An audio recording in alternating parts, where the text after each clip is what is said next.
Hamiltonian approach. Okay.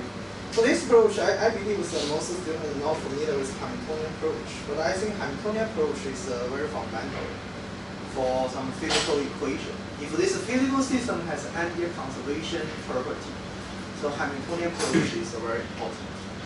So I think the basic idea for Hamiltonian approach is first that you should write the total energy or any energy conservation system. Then you use the Hamiltonian equation, you can get the governing equation for this system. This is the basic idea. I think this approach are developed maybe with some scientists after Newton. This is before the quantum mechanics. Very classical mechanical approach. Okay. So the first example is for Hamiltonian approach. Very fundamental. It's a sphere. Okay. A sphere is falling down to the ground. Its kinetic energy will increase, and their potential energy will decrease. So the total energy will conserve. This is energy conservation law. Okay. So P dot P over 2m is kinetic energy. Is minus mgr is potential energy. Okay. The minus because the potential energy will decrease, and kinetic energy will increase. So total energy will conserve. So Hamiltonian approach is just rewrote everything similar to that. Okay, this is it's a motion equation. Okay, it's motion equation. But from this equation, it will be easy to say that partial p over partial t. Okay, here is momentum over t is just force. At right hand side, the minus partial h over partial r just minus or minus mg because it has derivative equal to mg here. The v equal to partial r over partial t equal to partial h over partial p here equal to 2p over 2m equal to v. You can see here.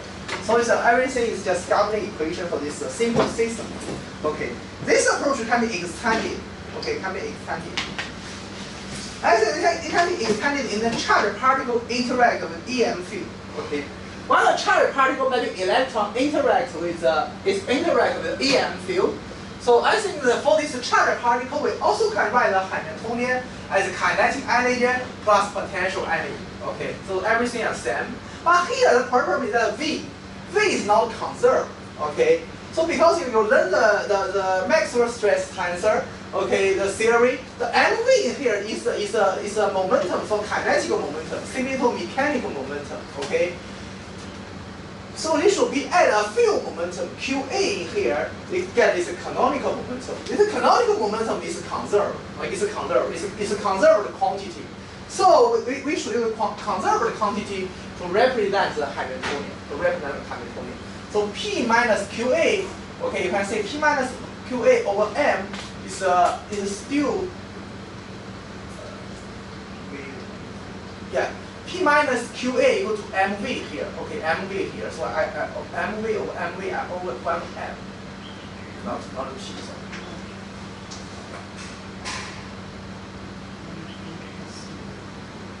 It's something like this. It's 1M squared. So I over M. Okay, so this is Hamiltonian. This is nothing but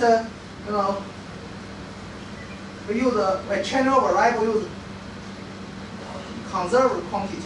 Okay, conserved quantities. The P is a canonical momentum. We call it canonical momentum. Okay. So this is very similar to Maxwell stress tensor. It's a partial G or partial T and a partial M over partial T. Then equal to Maxwell stress tensor dot ds. You learned this before. Because it has two kinds of momentum. One is a field momentum, another is a mechanical momentum. But put them together is a total momentum. P is a canonical momentum, we call it. Okay, this is conserved quantity. So I use P minus QA represent MV. Okay, so I over M here. So this is Hamiltonian. Okay, using the Hamiltonian, first we get is a partial P or partial. Everything is same. Okay, I can verify. This is the first equation. You can see that I verified to you. Okay, so partial P over partial T equal to partial H over partial R. Okay, partial H over partial R for this term. Let's do a gradient. You can see here. For this term, it becomes something like this. Okay. So first thing we just this is a P minus Q square. I do the 2. I cancel this. This is M. So this is V. this is gradient here, this is V here, this is A here. Okay, this is a little bit difficult. I give us supplementary material why it has become this. Okay, so I just put here to see what happened. Another equation, partial R, partial T, I use this, equal to partial H or partial P. Okay, everything as M. You can see everything as M. It's same before, it's same before. Okay, partial P or partial T minus partial H, partial R, partial T, dr dt equal to partial H, partial P. Okay, equal to, you see what happened? Wait, over the, I do this for this equation. Okay, I do this for this. You can see here, it's for P is just 2P minus QA over 2M. This is right? Because P minus QA is just MV. So MV over M equal to V. Okay, so you can say partial R or partial T still equal to V. Okay, still equal to V. So, the interesting is that like, you use these two equations, you can get a Lorentz force. You can get a Lorentz force. Okay, that's interesting. You can see here, I do M dr over dt. Okay, it's a square. I do square. Okay, so M over dt square just dp. You can see the P minus QA over M. Then multiply M. This is okay. This is I just substitute the above equation again. Okay, I just do this. Okay, dr over dt, then d over dt. Okay, I do this. So M d over dt, P minus QA over M. I use this. Okay, so I cancel M. It's just d over dt, P minus d over dt, QA. Okay, it has two terms. The first term, I use the first equation, or, okay, this is t, sorry. D over dt, I use first equation. Okay, let's see what makes this thing happen. It's a Q, the gradient V dot A, okay, this first equation. Okay, this first equation. The over M, okay, this is first equation. The dp over dt, okay, so Q gradient delta over A minus Q delta phi, okay. So see what happened for last equation. Last equation I just go Q d over dt A, okay, it's a vector potential, okay. So for this term, this is a technique here. Okay, for this term, you can see. Everyone knows A should be equal to R. It's a function over space and time. Okay, so dA over dt equal to, I do everything, I put everything here, delta A dot A over M, and the Q, delta phi, and the Q here, okay, equal to partial A or partial T is different, and partial A over partial R, and partial R over partial T. Okay, this is dA over dt. Okay, this is different from the partial A over partial T. Because A is a function over the space and time simultaneously. Okay, so I change dA over dt in something partial A over partial T. Okay, so partial A over partial T, and partial I over partial R, partial R over partial T. So I do this again, simplify, see what happened. Always touch.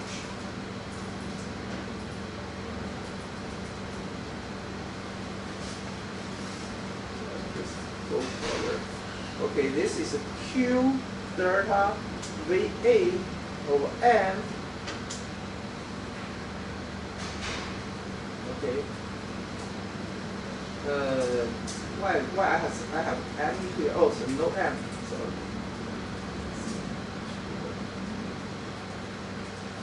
then minus Q delta phi and Q delta A over delta T and plus V gradient A dot. Okay. So I almost finished. You can see this part.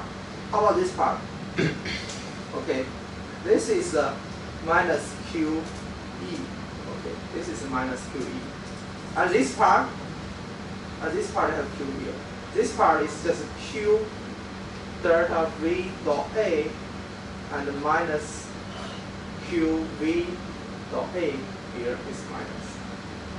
This just V cross according to identity. So V cross delta cross A. This is vector identity. So this is just QE. I'm not sure this notation has some problem and the QE. But you can derivations. It's just QE and QE. Do some a little bit long derivation from the two governing equation. You can get this Lorentz force. You can get this Lorentz force. It's a Lorentz force. It's from this governing equation. So in last lecture, I returned back. I think the students are not necessary to. This is a total Hamiltonian for this Maxwell-Schrödinger equation. Okay, this is a Schrödinger part. Okay, this is a Schrödinger part. This is the EM part. For EM part, this is just electrical energy. This is electrical flux. This is electrical energy plus the magnetic energy. Delta cross H is B squared. Okay, this is magnetic energy plus electrical energy. The Y is just minus epsilon 0 E. It's similar to electrical flux. Okay, for quantum mechanics part, everything is same. I just put this wave function as expectation value for this wave function. Okay, expectation value. And the P minus QA is canonical momentum. Is kinetic energy plus potential energy. I do expectation value. Okay. So according to this long derivation, okay, I get this governing equation for this Maxwell equation. This is the Maxwell equation. You can see here. This is a partial d over partial t. The minus partial d over partial t. This is just partial delta cross h. Okay, that's delta cross h. Because this delta cross e equal to b here. And the b over mu 0 is just h. Okay, so this is the Maxwell equation. And this is another equation, just a Schrödinger equation. Just Schrödinger equation. You can see here, this is a kinetic energy, this is a potential energy, this is a wave function, this is Schrödinger equation. So according to this Hamiltonian approach, I just get this governing equation. Certainly, you do not necessarily use this approach, you can get this governing equation. But here, I think if you couple the electromagnetic system from this quantum mechanical system, so the most important variable is A here. Okay, so they do not use D and H, they use vector potential. Okay, they use vector potential for this quantum mechanics coupling. Okay, they need to, when you illuminate a plane wave, then the plane wave will propagate. Then the propagation of plane wave will satisfy the Maxwell equation. Okay, then this plane wave, when the plane wave go to this atom or molecule, okay, they just offer the vector potential, okay, to this Schrödinger equation. Okay, to provide the vector potential to the Schrödinger equation. Then this vector potential just similar to a force from classical view. The electron with just motion, okay, with this influence for this vector potential, the motion of electron to satisfy the Schrödinger equation. Okay, when the electron motion, they provide the current, right? Electron motion may provide current. This current is just called quantum current. Okay, from classical view, it's a polarization current. When an atom is polarized by the EM field, it provides current. It's a quantum current. This quantum current just insert to this Maxwell equation. You can see here. They will update the electromagnetic field in here. So this framework is self-consistent. That means the EM will give the vector potential to this Schrödinger equation. Schrödinger equation to the motion, the electron provides current to Maxwell equation. Now again, this is self-consistent. They are coupled, tightly coupled. Okay, because it's self-consistent. This is a basic framework. Okay, so there are two situations we should consider. Okay, this is the basic physics.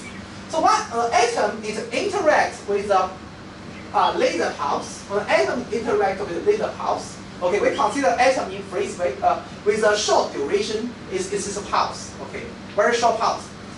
Go to a quantum dot. Okay, to see what happens.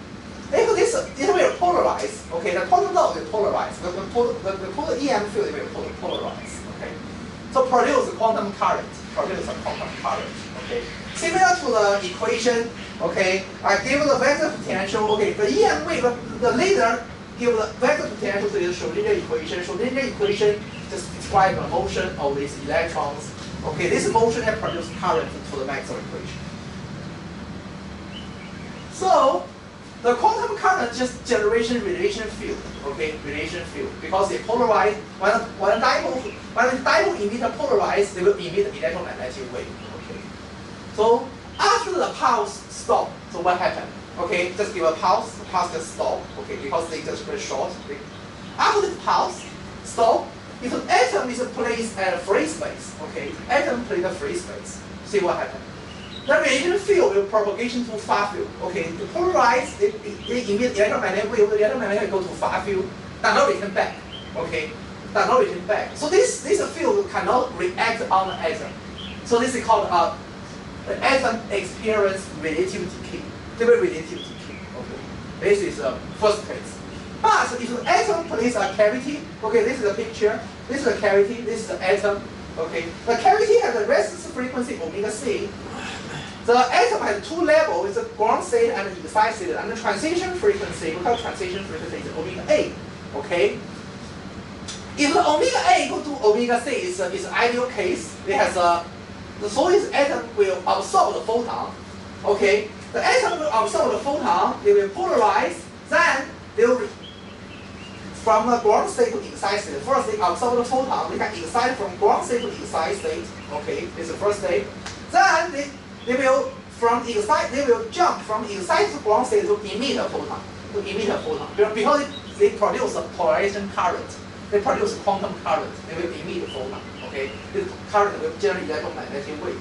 Okay, to this cavity, and then this photon cannot leak it out because it's cavity. This photon cannot leak out. They will return back to this atom, and this procedure will repeat it again and again. Okay, so they absorb the photon from ground state to excited state, and then they emit the photon from excited to ground state. Okay, this photon cannot leak out because it's cavity. Okay, this is experimental. Okay, first it use a pump laser. It's a pump laser to pump the atom from ground state to excited state. Okay, from ground state to excited state. Okay, then the atom just jump from the excited state to ground state, emit a photon. Okay, the photon emitted maybe it has some leakage loss or absorption loss with the material. So this process cannot be repeated because if the photon maybe leaked out, maybe due to absorption and absorb. So they have a probe path. The probe path just fill photon. Okay, to add some photon in here to maintain this clinical Rabi oscillation. Okay, they maintain this repeated again and again. Okay. So this is a procedure called Rabi oscillation. So Rabi oscillation is just a microscopic picture for laser. Okay, laser is just from ground state to excited state, and from then the absorption of the photon, and then from excited ground state to emit photon. Okay, they have a very small hole that photon can leak out, right? So you should give it power, right? Give it power again and again to compensate the energy loss. Okay, so this is a microscopic picture. Okay, this is a very microscopic picture. We call it Rabi oscillation. This is still a hot topic. Still a hot topic. Okay, to understand Rabi oscillation. Then we talk about this more physical. The very important more physical picture is called the Bloch sphere. Okay, so if we understand this, this is an electron wave function. I can represent this ground state plus the excited state. Okay, this is a ground state. This is a ground state wave function for ground state. This is a wave function for excited state. So AB just a coefficient. Okay, this is a change with the time. This change with time. This is the total wave function. Okay, so initially it should be satisfied A squared and B squared equal to 1 because it's a probability. Okay, it means physically it means there has 50% the electron is stay at the ground state, and the 50% probability electron will state as an inside state, or depend on A and B. But A squared plus B squared equals to 1, okay? Okay, and the T equals to 0. Okay, this is, okay, if that, okay, we can define a 3 parameter called Px. Px is the real part, A star and B, okay? Py is the imaginary part of A conjugate B, and the Pz is 0.5 B squared and minus A squared. Okay, we give us 3 parameters. Okay, give us 3 parameters to see what happens.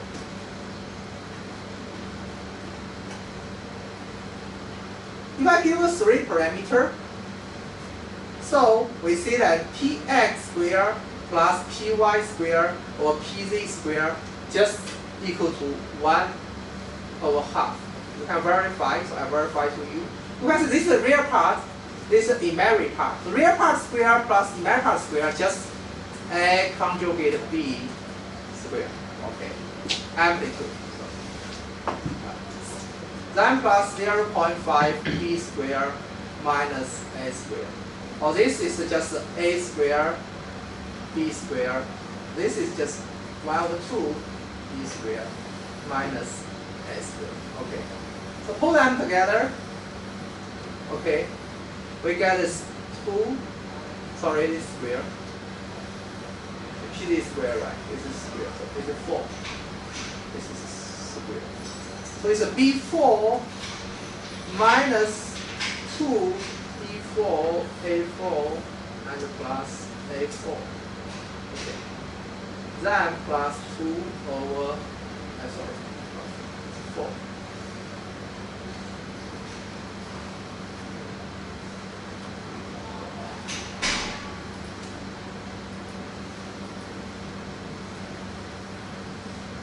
So this is a 4 over 4 A squared B squared. So put them together, it's just 4 over B4 squared plus 2 B4 A4, B2 A2 and A4. So this is 4 over B2 squared plus A2 squared, then square again. So it's just 4 over 1, just 1 over square. So this is 1 over square. So this is a very simple derivation. Very simple derivation. So the P and Py actually is 1 over square. You can verify if this is satisfied. So there's a very interesting, this is a sphere. This is a sphere. We call it a block sphere. It's called a block sphere. Okay, that means the motion, all the motion, Px and Py should be on the surface. Okay, because it's the equation should be on the surface of a sphere. Okay. Except what I call defacing happen. Okay, the defacing just due to relative decay and other decay channel. Okay, I'll talk about this later. You will see there are two special points.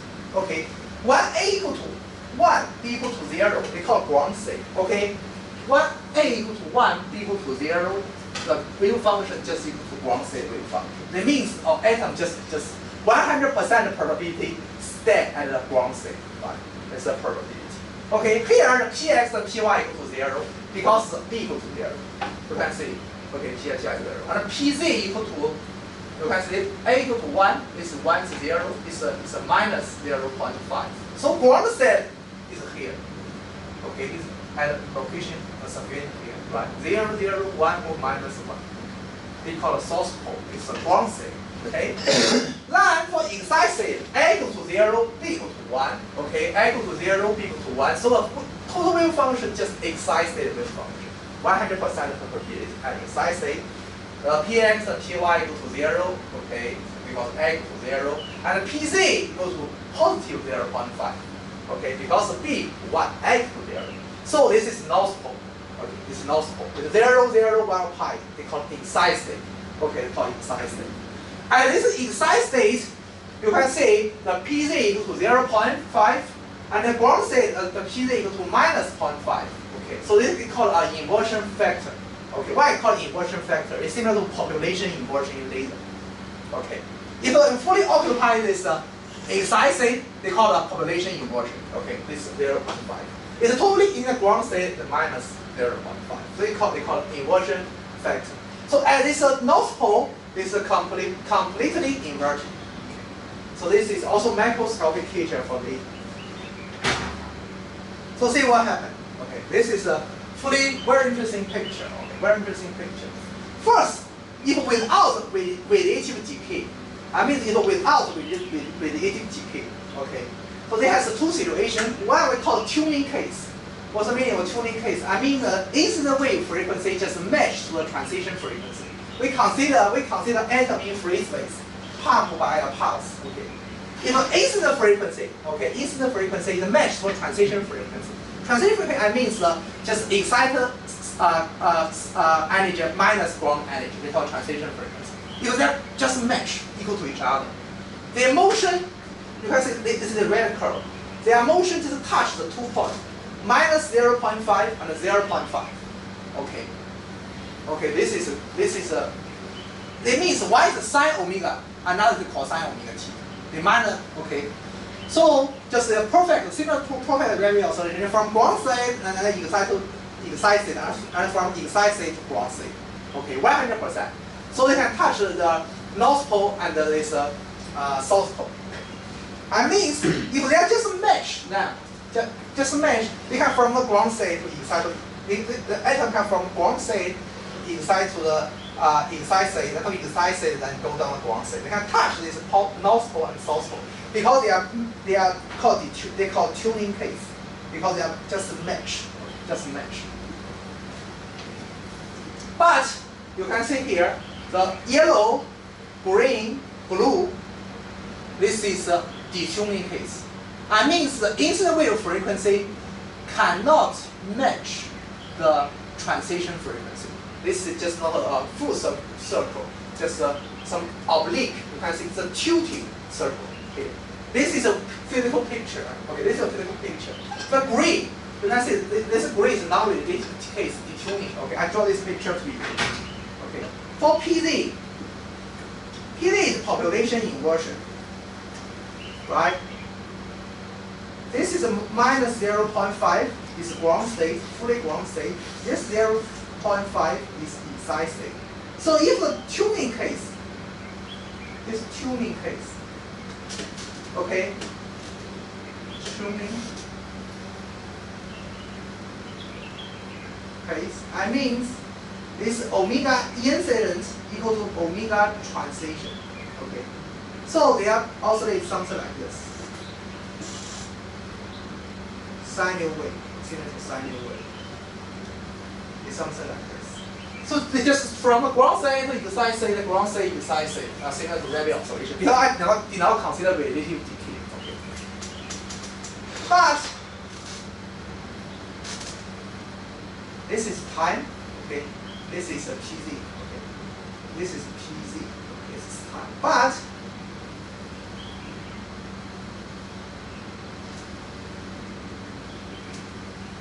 this is ground state, this is excite state and excite state. But if the omega incident is not equal to omega transition, okay, they cannot match, so they're from ground state, they cannot touch this highly peak value. Just something like this. Okay, this is a physical picture.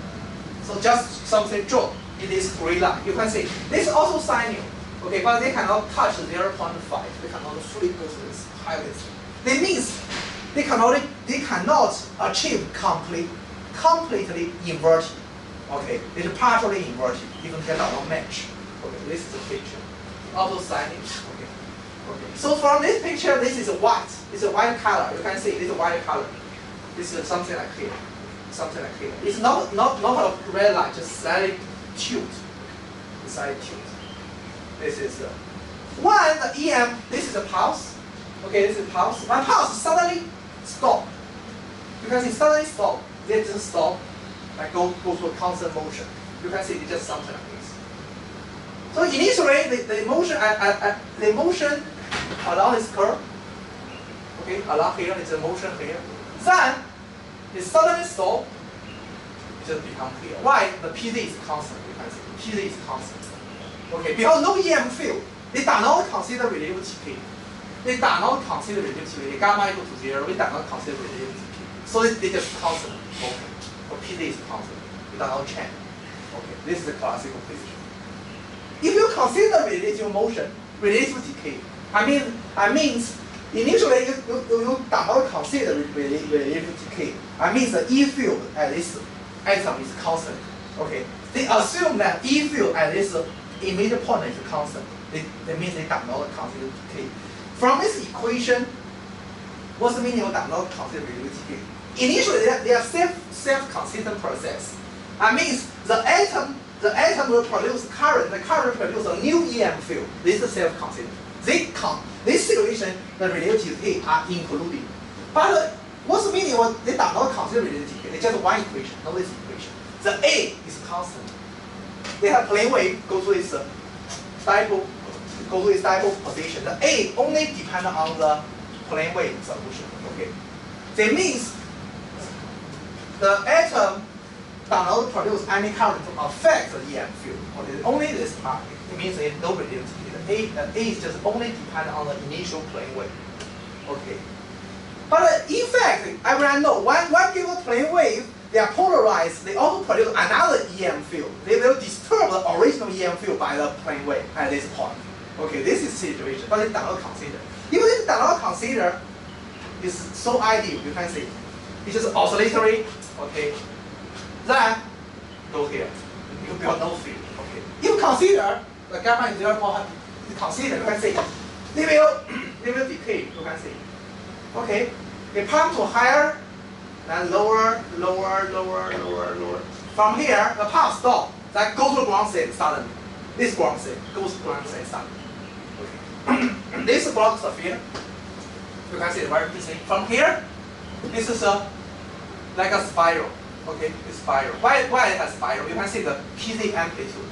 PD amplitude has become smaller from here. This is larger, right? It becomes smaller. You can see this is similar to that. It's smaller. Higher, smaller, heavier. Then it goes to this position, suddenly to ground state, suddenly to this field. You can see. To this point. Suddenly. So because it's a North Pole is the ground state. So this is a very interesting picture. Okay. Very interesting picture. Another thing, because you have radiative decay, in fact, this is a great. This is a black line. It's not on the surface. It's not on the surface of block surface. Okay. It's not on the surface. I mean, if I have radiative decay, this equation is not satisfied. This is this will be smaller because they have some dephasing. We call dephasing. They have radiativity of other decay. They have dephasing. Okay. I talk about this in next week. I illustrate this concept again. Okay. So see, this is a real situation. So radiative decay, is quite challenging for experimental observation. Okay, for experimental observation. Why? Because in real situation, a two-level system is an open system. Okay, it's an open system. They interact with the environment. Okay, so when they interact with the environment, they has another decay. Okay, because atom coupling, typically quantum dot, it has some atom coupling. Okay, maybe you fabricate a molecule. A molecule has many atoms. The atoms they are coupling each other. They have some atom coupling. Another, they have vacuum fluctuation. Okay, they have some other issue, some chemical reason. So, in fact, the two-level system is influenced not only by the optical interaction, but also its coupling to the outside. They call reservoir. Okay, so this another issue, except for its optical interaction, is randomly. Okay, it's randomly. They will dissipate this two-level system to ground state. They will dissipate to the two state. This dissipated process we call phenomenologically dephasing. Okay, that means you only can add them as a decay term heuristically. We call it phenomenologically dephasing. They call it dephasing. You can see this picture. Okay, as I said, if no radiative decay, no other decay channel, all the transition on the block surface is on the block surface. Okay, but they have radiative decay. You can see here, it's just down to ground state. So will just within this surface, go down to a ground state. So this is the basic picture. So you can see ground state is here. Okay. So if it has a, you have this transition to go down, very bottom level. This just within this surface. Okay. So the basic physics is that if we satisfy the relation, all the transitions should be on the block sphere. In this situation, there's no any decay channel, no radiative decay, no other chemical reason induced decay. Okay, this every motion is on the sphere. Okay, very ideal case is a red curve. It's we call tuning case. I mean, incident frequency just match the transition frequency. Everything on the surface. But if there is radiative channel, radiative decay channel, or some other phenomenon decay, they just you know, the motion should be far from the sphere surface. Okay, they go down the ground state very quickly. Okay, you can see here. This is from this surface go down to this it's very far from the surface very quickly, because typically the phenomenologically diffusing is much faster than the radiative decay. So this is in real situation. Okay, so people now, experimental people, just how to reduce this phenomenologically diffusing. First, they do isolated. First, the people they do the isolated quantum dot. They just fabricate one quantum dot. They denote this quantum dot or defect coupled to this, you know, environment. Okay, just one doesn't couple other quantum dot. Okay, so they are reduced atom coupling. This is the first thing. Okay, this is experimental study. Another, they just you know, make this your sample very clean, you know, and they reduce some other issue to make only radiative decay domain. But I think this important picture is from here. It's a very important picture. I think everyone should understand this.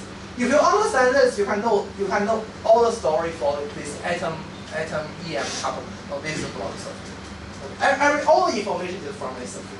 This is quite interesting. You can see. So any question for this figure? This is an important figure. Okay, this is an important figure to understand this figure. So every experimental researcher should understand this figure, because it's not difficult to understand. You can understand or not? Okay. You can understand. Okay. From ground state to inside state. Okay. This is a red curve. It's a completely matched. Okay. This is for detuning. I mean, incident wave is not equal to the transition frequency. This is a yellow curve. Okay. Here. You can see if we have radiative decay. Okay, they will decay further and further, similar to spiral. Okay, spiral. Okay, because the amplitude, the PZ here becomes smaller and smaller. Then it suddenly go down to a ground state. Okay, go down to ground state. This is minus PZ, so this point is ground state. So this is a picture. But you can see, if no radiative decay, it just keep original state. This is a tube circle. Okay, then they keep the original state. They also have another circle. And the PZ is constant. This is the white line. This is the white line. So I hope everyone can understand this block sphere picture. This is important. So do you understand this block sphere? So we have brief. You can see this again. You have some question about this. You cannot understand this block sphere. Framework is a predict in the absence of E field. I mean there is no electromagnetic field. The atom in the excited state, they do not make transition to the ground state. Okay. So from this equation, from this Gauni equation, so I just go back to this.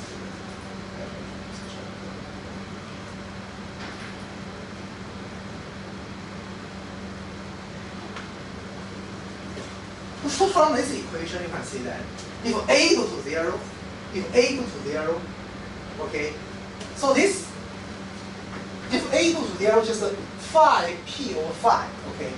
If all the phi is just excited state, I mean it's phi equal to phi E, you can verify that J equals to 0.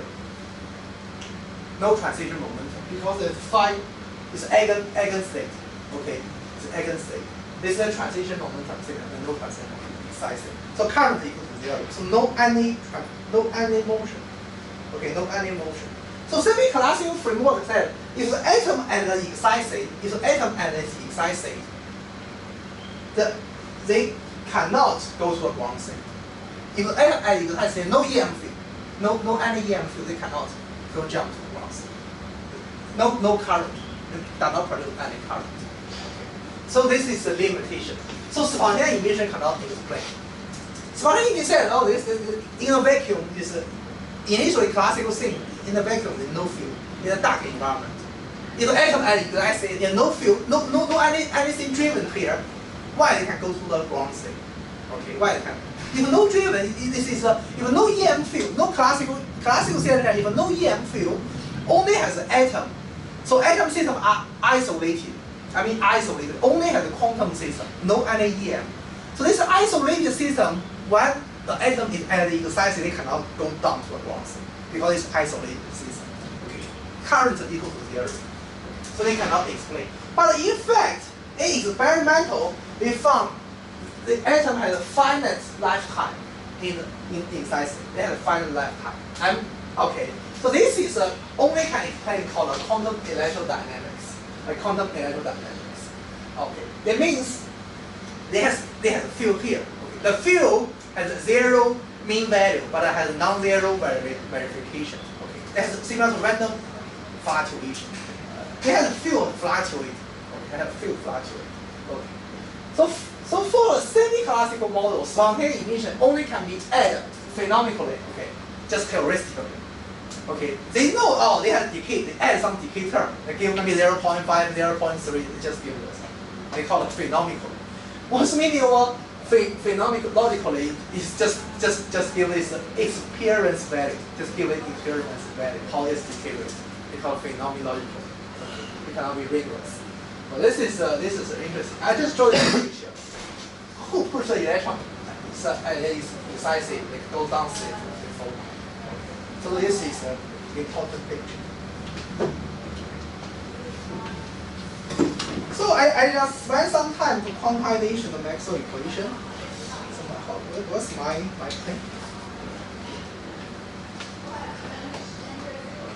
So as I said, if the flow is sorry, once I plug into the image, you automatically connect. When I plug in image, you automatically.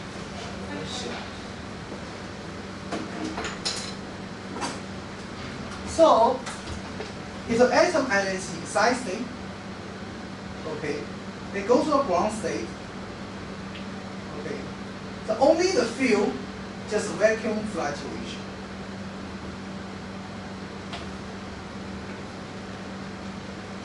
Called vacuum fluctuation.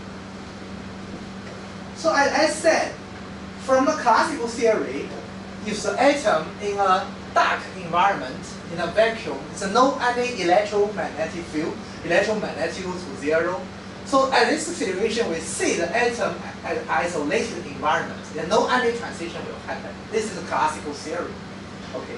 But in fact, there's a electromagnetic, there has electromagnetic fluctuates in the vacuum. Okay. They call it vacuum fluctuation. This can be interacted with the atom. So then, how to treat this vacuum fluctuation? This is needed to call quantization Maxwell equation. Okay, quantization. So, semi-classical situation is here. We use laser and excitation. We use a quantum dot. Okay, so this is semi-classical. Because laser intensity is high. Okay, so the photon number is high. Okay, and many photons in laser, but laser's intensity is strong. And the quantum dot is very small. Okay, typically it is smaller than 10 nanometer, even more small from quantum dot. They use semi-classical. Why we use quantum electrodynamics? One, we should use quantum electrodynamics. First, We call a single photon source. Everyone, maybe someone listen to this concept. One photon, only one photon. Okay. Imagine that, how small intensity? In very, very dark, only one photon. We call single photon source. Okay. Only has a few photons. Okay. They call it another just atom. You can use quantum dot, atom or something. Okay. Small, still a small like 10 nanometer. They use quantum electrodynamics. So why at this situation we should quantize the electromagnetic? Why? Because if the intensity is very high, like this intensity is very high, everyone knows when intensity is high, electromagnetics behave like a wave. A wave can interfere with each other, right? As a basic feature, we have interference effect. Okay, like the two waves have a phase delay, we have interference. Okay, this is a classic. But remember that if only has one photon or two photons, very, very small photon, you can imagine that. So this wave similar to a particle. So it's one photon, right? So their interference feature, is not very significant, but some particle feature. So they should be quantized in Maxwell equation. They should be quantized in Maxwell equation. So this is a reason. It only has set single photons, set few photons. Single photon source now is a very hot spot, very hot spot.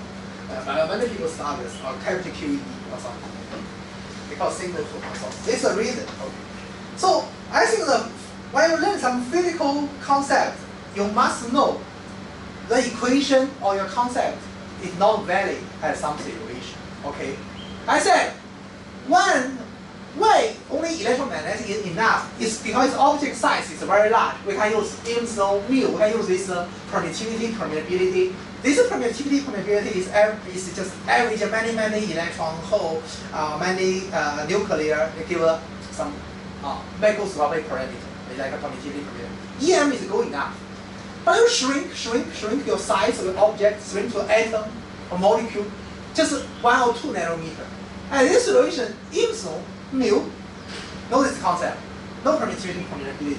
Okay, because only have a few electrons. Okay, so you must use a Schrödinger equation to capture this quantum dot atom feature. So you should use a semi-classical approach if you give a laser excitation. Then you reduce the intensity, only have a few photons, 1 photon, 2 photons.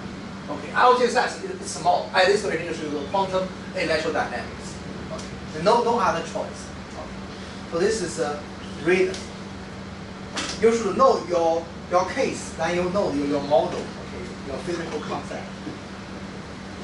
So, because this part is very difficult, I did not talk about this very detailed. I can talk about this loosely. Okay. So how to but I think I will spend some time to tell you how to quantize a Maxwell equation. This is important. Okay, then I just very quickly to see what happens in finally for spontaneous emission rate. How to quantize Maxwell equation?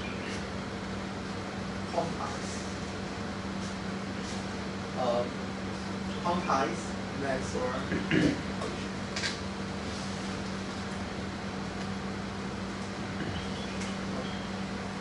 You see a movie called Interstellar. Interstellar. When to Interstellar, you remember the man was confined in some just behind this some bookshelf, right? Then they sent some message to his daughter. They said they quantize, right? They put everything are quantized. Okay. So I think everyone should know something basic knowledge about quantization. It's very, very interesting. How to transport this message to quantization message. There's a very famous sentence in this movie. They said only love can be quantized in hyperspace. Okay. Okay. This is a very good sentence. So I like how to quantize Maxwell equation. Okay. So photon and a phonon or electron, everything can be quantized. Okay. That means everything can be quantized to the harmonic oscillator. Okay. Everything finally, you quantize you quantize electromagnetics, quantize Maxwell equation, you quantize the acoustic wave, quantize the acoustic equation, you quantize everything. Finally, you only get the quantum harmonic oscillator. Okay. This is the final solution. This is basic idea. So everything very, very complicated. Finally, it's just harmonic oscillator. This is the important thing. But this is also a core part in my lecture. In this, okay. So HEM, you can see this part is not. You can see it's very difficult, but I think it's not so difficult. So HEM part is 1/0, epsilon 0, epsilon r. Okay, E R T, the E R T. This is the electrical energy, right? In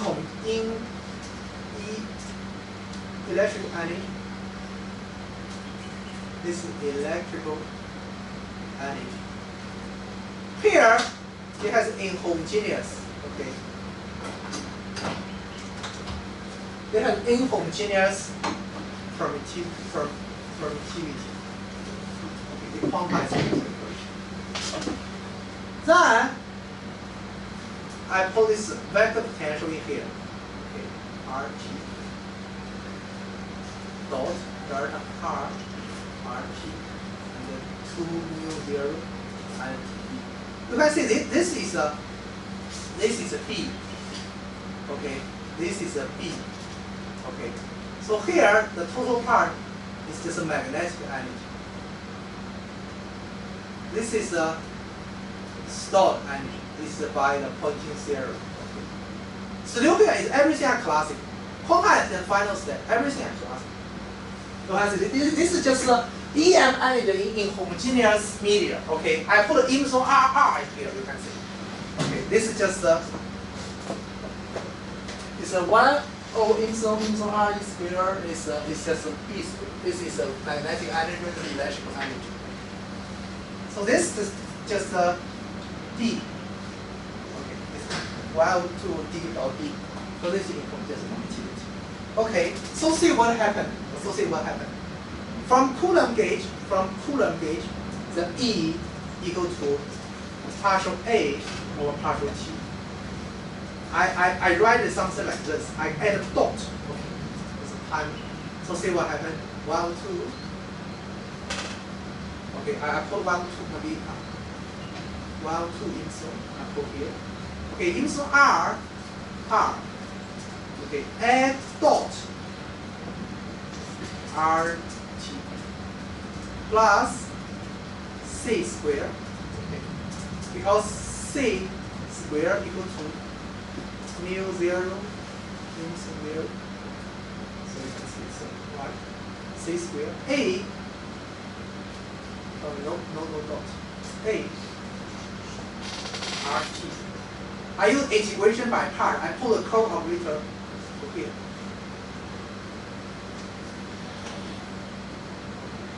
This is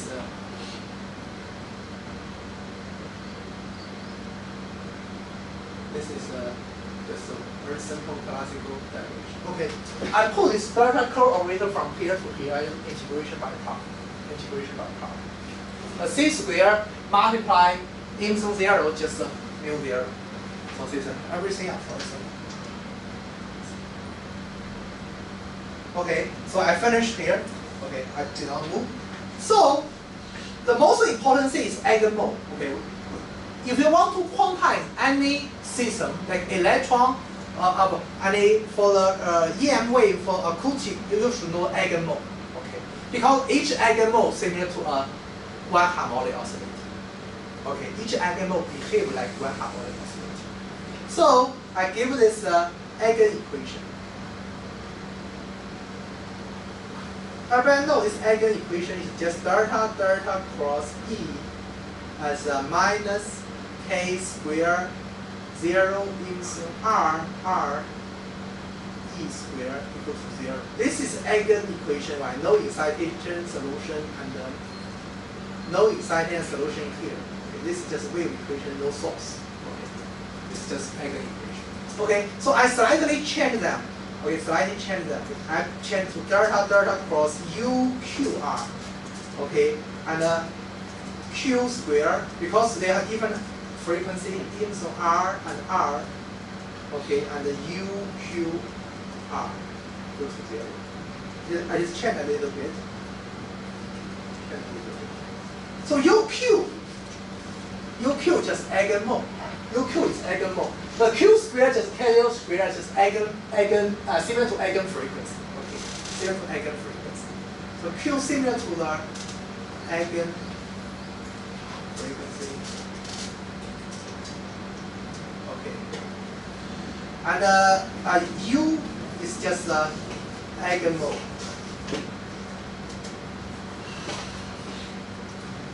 Just eigenmode. This is for electromagnetics. It's just very intuitive. Okay, you can verify. You can verify. UQ R into R. UQ prime R dr just equal to delta QQ dot. I mean, eigenmode are orthogonal to each other. Eigenmode are orthogonal to each other. Okay, I can verify to you very simple. It's UQ minus Q into R UQ R equal to 0 to UQ. You know this R. Very simple to verify. This is the first equation. Another, I call this delta cross UQ prime and Q prime into R and UQ prime.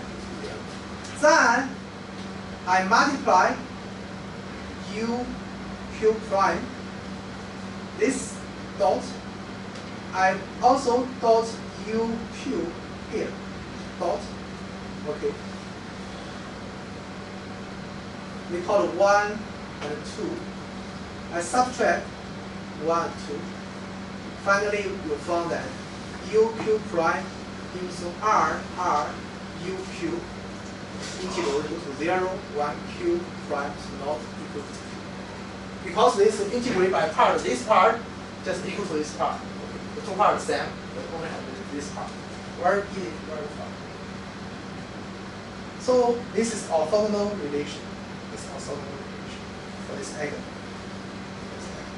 So magic thing happened. Okay, magic thing happened. So see what happened. It's so magic. So HEM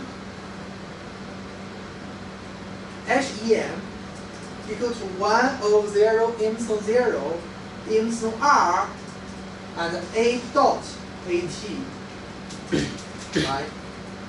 Square and plus C square ART dot delta cross ART dV. Okay. This is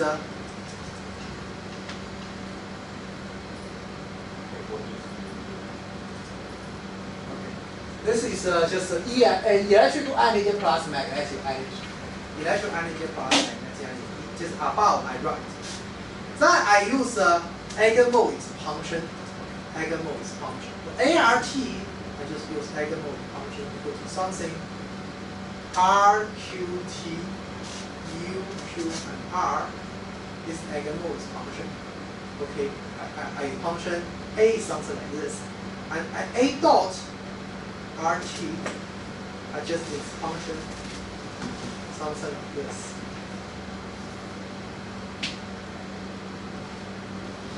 Here, NQT is just RQT dot.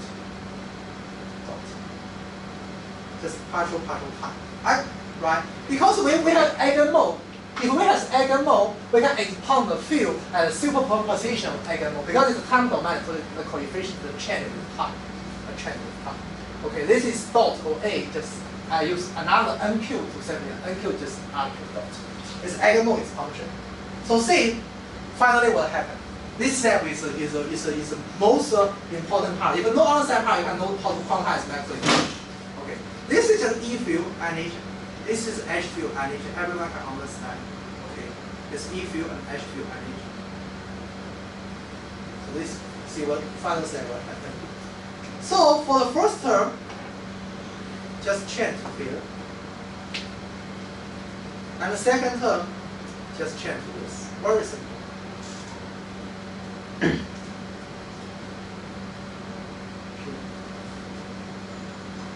becomes This is so magic. You can see, initially very complicated, why it's finally become only coefficient. You can see the first term, okay? First term, A dot equal to NQT, okay? So NQT square, okay? The epsilon 0 cancel, okay? No problem. Why there is no R in here? Why no R? You see, A dot, right? A dot is a UQR, right? UQR multiply the epsilon R, right? Then multiply UQR, just equal to what? Due to orthogonal relation.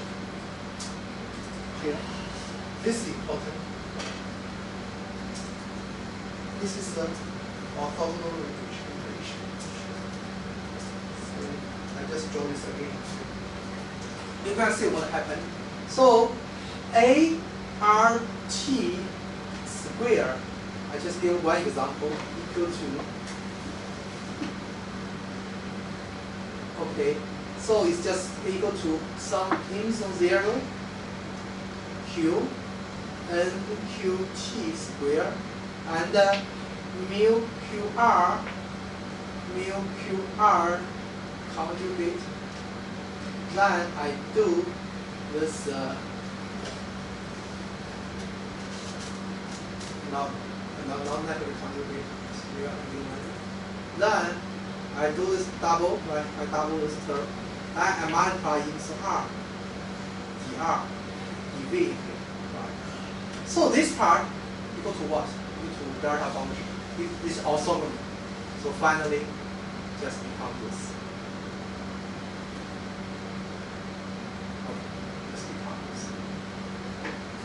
Because it's orthogonal, UQR, with a normalized constant, epsilon R. Okay, with the free space, the UQR is orthogonal each other.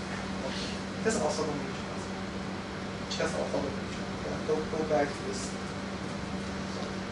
I go back to this. You can see this equation.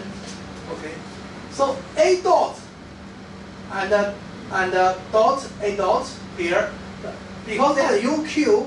Okay. One dot has UQ expanding with eigenmode. UQ is eigenmode. RQT is coefficient. Okay. They have A dot square. So they have the UQ square, then dot epsilon R. I go to the orthogonal relationship. Okay, you can see. This is orthogonal relationship. UQ epsilon R is delta function. If Q equal to Q prime, it's just equal to delta.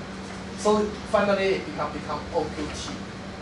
For this part, you also can get this RQT. Okay, so what's the physical meaning?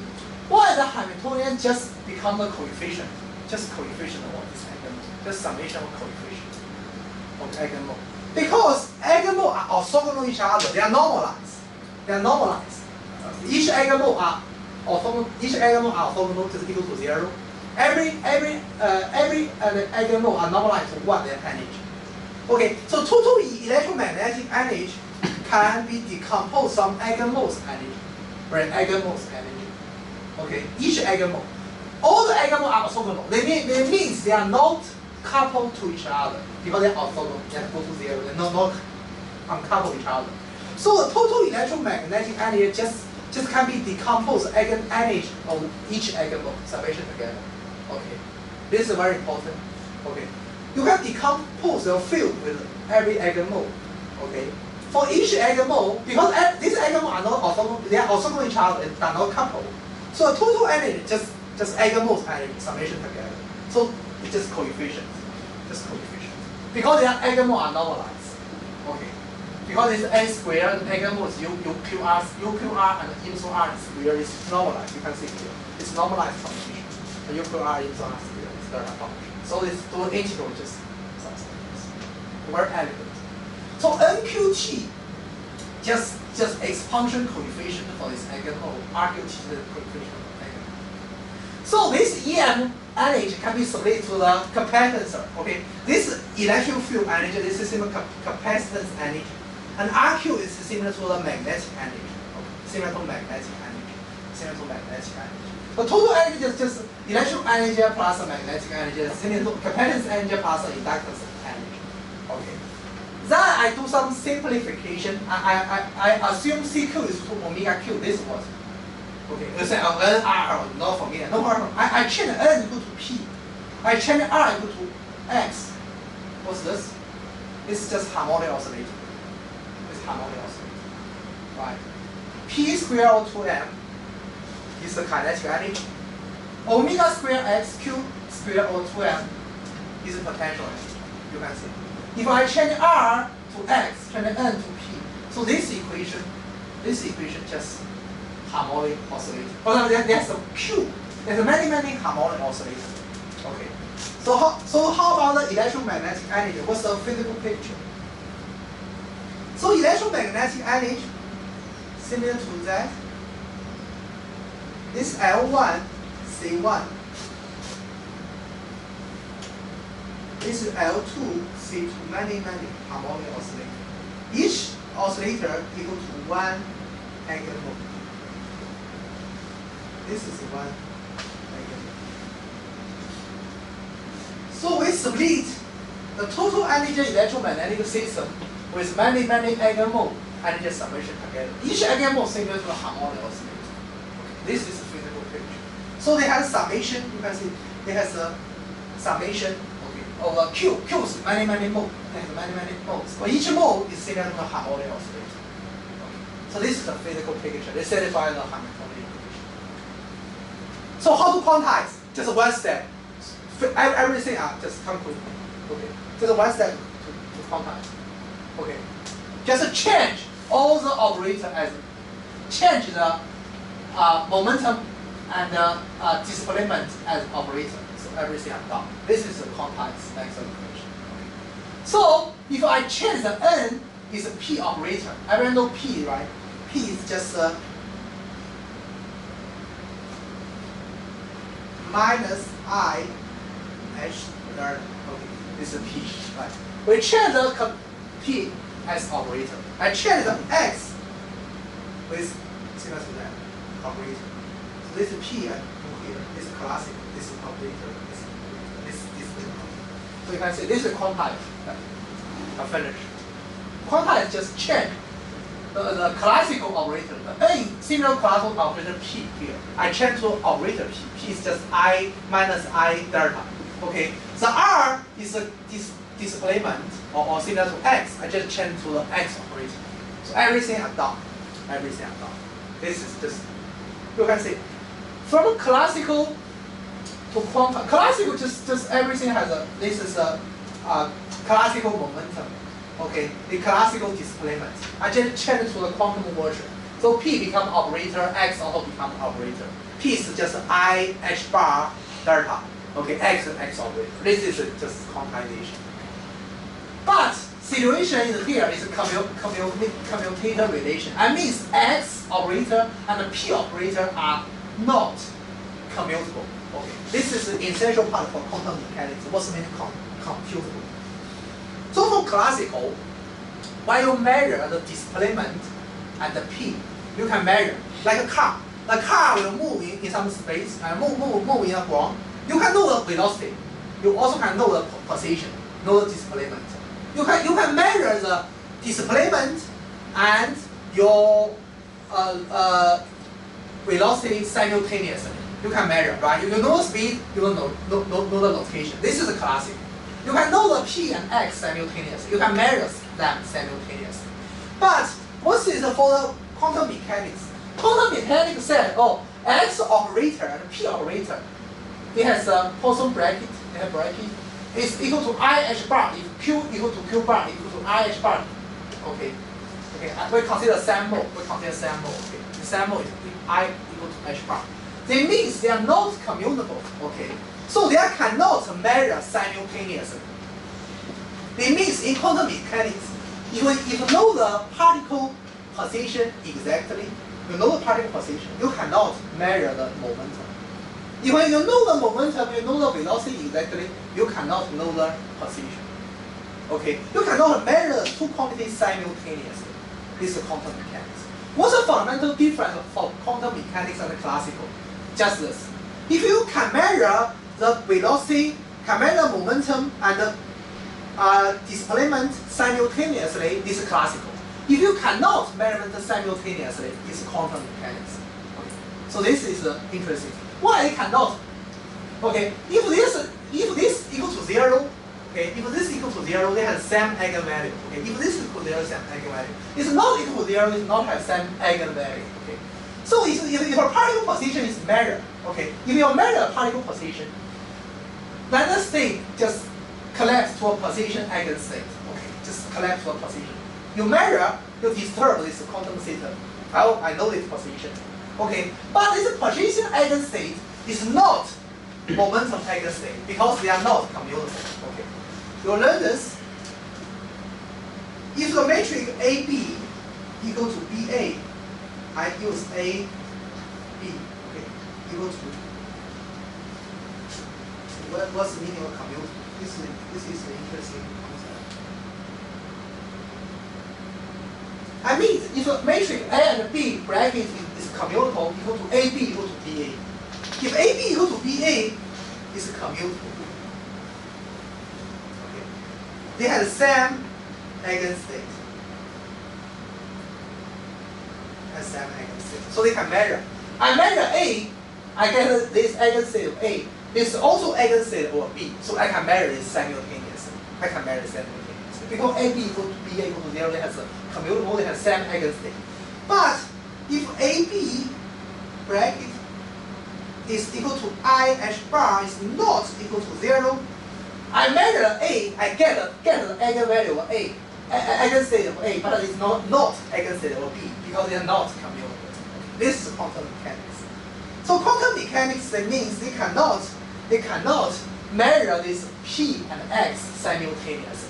Okay, this is a very interesting figure. Okay, this is very similar to signal processing. Within the signal processing, they have something called uncertain principle. The delta F, delta T should be larger, smaller than some constant. Remember this, right? If a signal is very narrow in time domain, it will be very broad in frequent domain. Okay, if a very broad in frequent domain, very narrow in frequent domain, it's very broad in time domain. Okay, it's similar to that. If you want to measure the X very accurately, I mean to measure the displacement, you cannot measure the momentum. Okay, you cannot measure momentum because they are not commutable. They have not the same eigenstate. Okay, so this is interesting. So everyone should know what's the fundamental difference of quantum mechanics and classical. Just cannot measure simultaneously. For classical, you can measure it simultaneously. Quantum mechanics cannot. So this is also another picture. You can see the black line is easy. This is just E field intensity along the Z direction. This is a fixed value. It's a fixed value. Okay. But for quantum mechanics, there is some fluctuation. You can see there's some fluctuation. Okay. This is similar to the mean value or interpretation value. In fact, there are fluctuation. This is a quantum mechanics. Quantum mechanics does not determine everything from fluctuation. This is for fixed space. This is RQ. This is NQ. It's similar to RQ is similar to the X, right? It's similar to a P. Okay, similar to that. You can see the black dot is classical. It's fixed. But the quantum mechanics, they have some fluctuation. Okay, around here has some fluctuation because you cannot measure this. You cannot because this is X, right? This is X. This is P. If I can measure the X and the P simultaneously, I know this black point. I know this black point because I know this. You know your coordinate because it's maybe X equal to 3, the V equal to 5. I know this coordinate because I can measure it accurately, right? I know its coordinate. But quantum mechanics just fluctuation. So like gray line is fluctuation. Okay. So around here, we have fluctuation. Okay. If these two modes are close to each other, are very close to each other, you can see for classical picture, they are not coupled, right? Because they are very far each other. But in quantum mechanics, because they have some fluctuation around here, they have fluctuation around here, they have some quantum interference. That's a quantum interference. So this is a different feature. Is it the probability distribution? It's not a probability distribution, but just a coordinate for this N and R. Okay, the N is the P. Okay, the R is similar to X. The similar particle in the this is a location in the real space. a particle along x. I mean just 1D problem. This is location of particle. This is the velocity of a particle. Okay. If a classical, you know the position and know the velocity simultaneously, just one point. Because it's a fixed number. But the quantum mechanics is a fluctuation, you don't know. You know, like this, and fluctuation, you don't know. It has similar to that. It's similar to a fluctuation. Okay. Fluctuation, I mean, they maybe can be x can be here, like some probability, different probability. They are around here. This because they cannot measure the simultaneously. It's just fluctuation. And then there is interference. Right, because you know initially just two black points, right? Two black points cannot interference. But here is not black point, it's just fluctuation here, there's a fluctuation here. They may become interference. This is unique in quantum mechanics. They call it quantum interference. Okay, this is unique in quantum mechanics. So finally, okay. When we do this, we just do some mathematical trick. This is a P, is a P operator, X operator. I do some mathematical trick. I finally can write a Hamiltonian as we call it creation and annihilation operator. Okay, creation and annihilation operator. So this is not important, but the important thing is here. What's the eigenmode for this harmonic oscillator? For this quantum harmonic oscillator, this picture is important. Okay. How about an eigenstate? You can see it's eigenstate. It's a 1 H bar, 1 3. It's a 302 H bar, 305 H bar. You can see it's similar to black body. Remember black body? For each eigenmode, I said for each eigenmode, it has any allowed photon can occupy. Maybe 0 photon, 1 photon, 2 photon, 3 photon. Remember this, right? So this for each eigenmode, it has one harmonic oscillator. When I solve this harmonic oscillator, we get this probability distribution and this eigenfrequency. This is a photon energy. This photon energy. One photon, maybe this is called 0 photon, but it still has not zero. And 0 photon, 1 photon, 2 photon, 3 photon. It's something like this. This is a harmonic oscillator. So first, the electromagnetic energy can be represented by the superposition of energy of eigenmode. Okay. Then I quantize each eigenmode like a quantum harmonic oscillator. Each quantum harmonic oscillator, it has eigenmode. It has eigenfrequency like a 0 photon, 1 photon, 2 photon, 3 photon, like similar to black body radiation. So this is a basic idea. So why finally we can write the A and E something like this. Okay, annihilation correlation operation. So what's the physical meaning in here? You can see this is interesting. So A and A creation, this is annihilation correlation operator. This is a fully quantum mechanics. This is operator. It's a particle feature. And U is eigenmode. U is eigenmode, is a classical feature. So this is wave particle duality. This is just nothing but wave particle duality. Okay. So finally you can see initially, I go to initially, I expounded eigenmode is something like this, right? I quantize here. So this is an operator multi-eigenmode. I use complex eigenmode, so I do this. I call that the two part. You can see this plus this is a conjugate then, so it's a real number. So I just conjugate them. This conjugate is something like this. I call them the real number. This is the real number. They have two terms. So we have here the A is operator, it's a quantum mechanics, and the U is a classical, it's eigenmode. So finally, quantized Maxwell equation just wave particle duality. The operator part is capture the quantum mechanical particle nature, and the UR just capture the wave nature. They put them together is a quantization of Maxwell equation. What's the physical meaning for this creation and annihilation operator? Okay, creation operator, you can see that I use an annihilation operator to the wave function. This eigenmode is minus h bar omega q. It's lower h bar omega. I use creation just increase. So what's the meaning? Creation operator just means create one photon. Annihilation operator just means dissipate one photon. Okay. Just increase, just add one photon and reduce one photon. Okay. So this is a physical meaning of a creation and annihilation operator. So this part, creation annihilation, this is called photon number. It's a photon number. It's n. So the total, so the E is n minus 1 or 2 h bar omega. The n minus 1 or 2 h bar omega.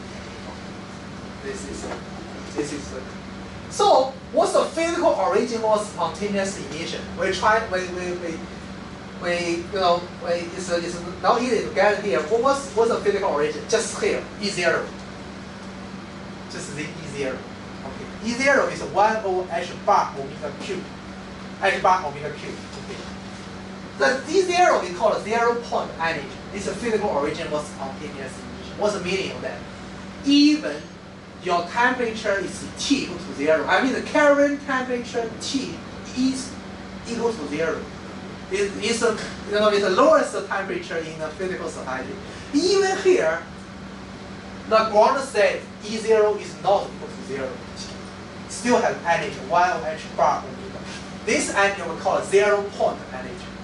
This energy can make something motion. When you do the experiment, how to cool your system? Use helium, right? Use helium.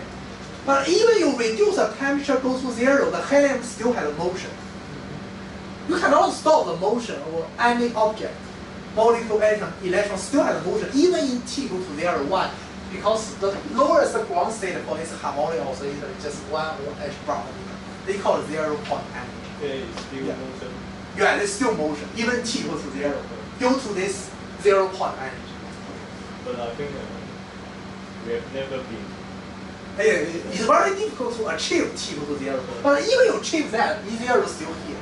It's not equal to 0, it still has motion. They call it 0-point energy. This 0-point energy is the physical origin of spontaneous emission. Okay, it's a physical origin of spontaneous emission. They call it vacuum fluctuation. Okay, vacuum fluctuation. Even T equal to 0, it's a vacuum fluctuation. Right. Electromagnetic still fluctuate. This is nothing, just the lowest eigenenergy for quantum harmonic oscillator. Okay, this is quantum harmonic oscillator. You saw this is lowest eigen. Okay, it's equal to 0 photon, 1 photon, 2 photon, 3 photon. Okay, initially 0 photon it should be equal to 0. Okay, but in fact it has still here. Still here. So this is you can see it's very beautiful because finally you quantize Maxwell equation. You quantize Maxwell equation. You see that every eigenmole has a harmonic oscillator. Okay, this is a fully picture. Every eigenmole is L1, C1, L2, C2. Every eigenmole has harmonic oscillator. When you quantize, this L become quantized, right? Similar to that, become operator. So each operator, okay, each circuit means it has a, if this is h bar 1, right? This h bar 1 plus h bar 1, right? Each harmonic oscillator has a different energy level for each. This is 1 mole. This mole also has similar structure. This h bar omega 2, h bar omega 2 plus h bar omega 2. So I just draw this again. What's the final picture? So finally, they quantize Maxwell equation. They see the Maxwell equation as a uncoupled, many uncoupled harmonic oscillator, quantum harmonic oscillator. The L is operator, C is operator. They call L1, C1. Then it has a eigen frequency. Okay, this is h bar omega 1 omega. This is 0-point energy. 0. Okay, this h bar omega 1 plus h bar omega 1 plus 2 h bar. This is the first. Okay, the first eigenmole. They also have second eigenmole. It's L2. It's similar as in this picture. It's h bar omega 2. It's 0-point energy. Okay, this h bar omega 2 plus h bar plus. So this is a final picture. So electromagnetic energy just split the many eigenmole energy. Each eigenmole similar to the quantum harmonic oscillator, the L and C operator. The quantum harmonic oscillator has a energy level something like this. Okay, this is Bose-Einstein statistics. That means any number of photons can occupy each one. Okay, can occupy each one. So this is a quantization of Maxwell equation. I learned this part by myself. I use half years. I can understand this. I use half years. Very painful. It's very painful. this concept. But you understand? I only use 4 slides to finish all part. Okay. so if you understand things, you can use very, just a few slides to finish. So this is quantization of Maxwell equation. So from a quantization Maxwell equation, how to derive this spontaneous emission rate? Okay, this procedure is too long. No, I just give a basic idea. I cannot derive it. Very. So I put the total Hamiltonian is particle part plus EM part. EM part you can see here. Parabolic oscillator. Okay. Each mode just one parabolic oscillator. Put them together. I split it to this EM part plus unperturbed particle part. I move A here. You can see I move unperturbed. So they call H0. This pure atom part and pure EM part. This interaction part. And P dot A interaction part. Okay. This is the first step. I use interaction Hamiltonian. Interaction. Because HI is called interaction Hamiltonian. Okay. It just describes how the EM and the particle interact with each other. Okay. This is the first step. Okay. So why HI is important? There's a rule here. Okay, called Fermi's golden rule. Fermi's golden rule is a transition frequency from the inside state to ground state can be used to express. HI is interaction Hamiltonian. So F is F is the ground state, I is the inside state. Okay. Here we have delta function. That means only omega 0 is the photon energy. So only the photon energy equal to the transition frequency, the gamma exists. Okay. Omega 0 is a photon energy. Photon energy is equal to this transition frequency. So this is a physical meaning. They call it Fermi's golden rule. Okay. So what's the physical meaning here? You can see here. I remember I talked about the Federal resonance. It has some continuum. So what's the meaning of continuum? This is a fully quantum mechanics concept. If from the excited state and from the ground state, they emit a photon. Okay. And one photon they can couple. So this photon can be coupled to a different mode. Okay. Only K1, K2, K3, K. Okay, they have different mode. They can couple different mode. Okay. Because you can see when you quantize Maxwell equation, they have different mode. Okay. A summation of different mode. So this photon can couple to a different mode, different eigenvalue. Can couple to different angles. So this is a physical picture. You can see, at this initial state equal to E and 0. E means excited. 0 means 0 photon, no photon. At excited state, they have no photon. At excited, no photon. At ground state, they have 1 photon because they emit photon. But this 1 photon has omega k. What's the meaning? Because they have different eigenvalue. That means when you dipole, they are polarized, they emit 1 photon. They are polarized by a vacuum fluctuation, they emit 1 photon. This photon can be coupled to a different eigenvalue. Each eigenvalue has a channel, has a relative channel. They couple to that. Okay. You can see if a dipole, they pull up maybe photonic crystal, they have many eigenvalues. This dipole, they can excite this eigenvalue, they couple to this eigenvalue. Each eigenvalue similar to relative channel. Okay. Similar relative channel. They think the mechanism. So this is a meaning called continuity because it has many eigenvalues. We call it continuity. Then you can derive this spontaneous emission rate. You can derive this spontaneous emission rate. So I just skip this derivation. The derivation is very tedious. So finally you'll find this spontaneous emission gamma equal to what? This is interesting. This is physical meaning. You can see the gamma is spontaneous emission rate. First, they are proportional to a transition momentum, mu in here. Another, they proportional to rho. Rho we call local density over state. Okay, local density over state. This concept is important. Okay, what's the meaning of local density over state? Okay, local density over state is just a spatial distribution of density over state. This is a distribution. The UR and mu k squared is eigenvalue. Okay, so you can verify local density states and do the integral is density over state. Okay, So what's the physical meaning of a unstable state? We are talking about this in photonic crystal. Unstable state is just the number of allowed state per unit frequency. It's allowed state per unit frequency. The how many states from omega to omega plus d omega. This is a unstable state. So local unstable state just redistribute. You can see they redistribute this unstable state with this. This is like a coefficient with eigenmode. We call it local unstable state. Local unstable state is a number of allowed mode at this location or emitter. This is a local unstable state. So unstable state is just a total eigenmode. Okay, that means for the space, there's many mode in here. It's maybe 10 mode. They have 10 mode in here. What's the meaning of local unstable state? Oh, local unstable state set here. I mean here they have 3 mode. Here they have 2 mode. They have 1 mode. It's redistribute that. They call local unstable state. This is a, you can see this is local unstable state. This is local unstable state.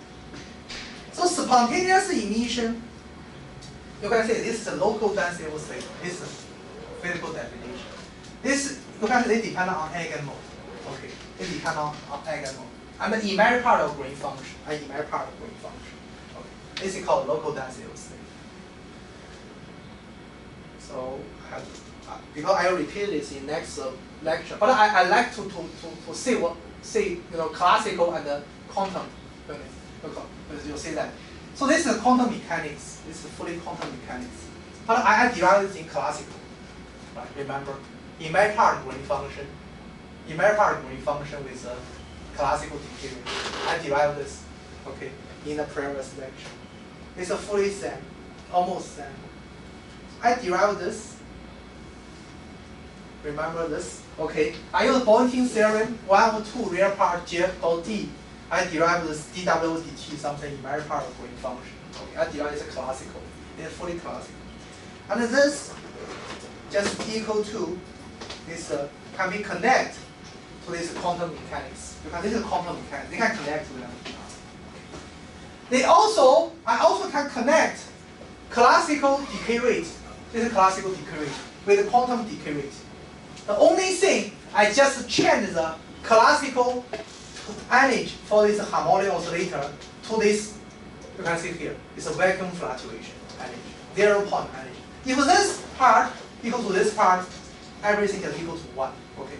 I just changed the total energy for this classical harmonic oscillator to this 0 point energy to the quantum harmonic oscillator. R0 cubed to R0c.